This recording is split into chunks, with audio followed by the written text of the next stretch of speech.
আসসালামু আলাইকুম রহমতুল্লাহ।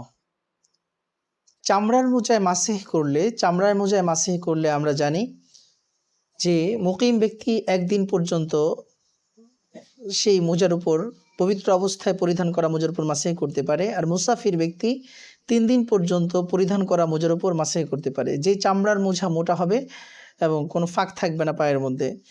তো এই ধরনের চামড়ার মোজা যখন কেউ পরিধান করে, অনেক ক্ষেত্রে দেখা যায় যে মোজা পরিধান করা অবস্থায় মাসের সময়সীমা শেষ, অর্থাৎ মুকিম এলাকায় যে ব্যক্তি থাকে সে একদিন পর্যন্ত, আমি অজু করে চামড়ার মোজা পরলাম, তাহলে এরপর যতবার আমার অজু লাগবে 24 ঘন্টা পর্যন্ত আমি অজু করার পর পা ধুতে হবে না। মোজার উপর, চামড়ার মোজার উপর মাসিহ করলে আমার অজু কমপ্লিট হয়ে যাবে।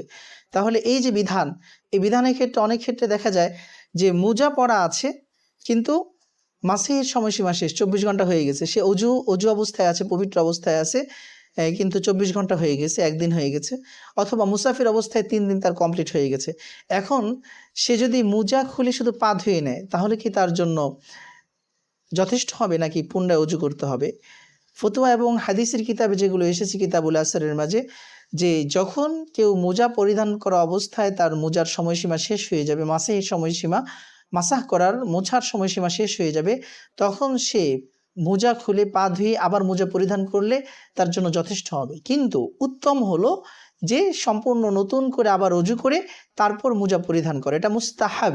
কিন্তু অবশ্যই যদি কেউ শুধু পা ধুয়ে, তার অজু আছে কিন্তু মোজার সময়সীমা শেষ, মুসাফিরের জন্য 3 দিন, মুকিমের জন্য 1 দিন, তাহলে সে পা ধুয়ে যদি শুধু মোজা পরে ফেলে তাহলে তার জন্য যথেষ্ট হবে। আল্লাহ পাক আমাদের সকলকে আমল করার তৌফিক দান করুন।